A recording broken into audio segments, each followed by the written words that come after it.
Hello friends, மகாநதியில் இன்றைக்கி என்ன highlight பார்க்கலாமா? அடி தூளாக இருக்குங்க. இங்கே நம்ம விஜயும் காவேரியும் கையை பிடிச்சிக்கின்னு அப்படியே காரில் போகிறத பார்த்த உடனே அப்படியே நம்ம ராகுனியும் வெண்ணிலாவும் ஆட்டோ விட்டு இறங்குறாங்கங்க. விஜயும் காவேரியும் பார்த்த உடனே ஒரு நிமிஷம் ரெண்டு பேருக்கும் அவ்வளோ ஷாக்குனா ஷாக்கு, அப்படியாப்பட்ட ஷாக்கு.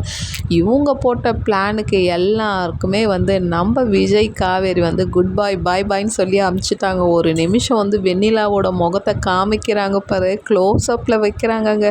ஐயோ, அந்த சீனெல்லாம் பார்க்கும் போது நான் ரொம்ப ஹாப்பியானங்க. கூடவா நம்ம எப்படி சொல்கிறது, அழகி நின்று இருக்கிறாங்க கூட. ராகினி எல்லா வேலைக்கும் இந்த ராகினி பண்ண வேலை தாங்க வச்சார் பாருங்க. காவேரியும் ஒரு பெரிய ஒரு ட்விஸ்ட்டாக வச்சு ஹாப்பியாக போயிருக்கிறாங்க. இவங்களுக்குள்ளே போக போகுது, என்ன நடக்க போகுதுன்னு தெரில. லைக் பண்ணி கமெண்ட்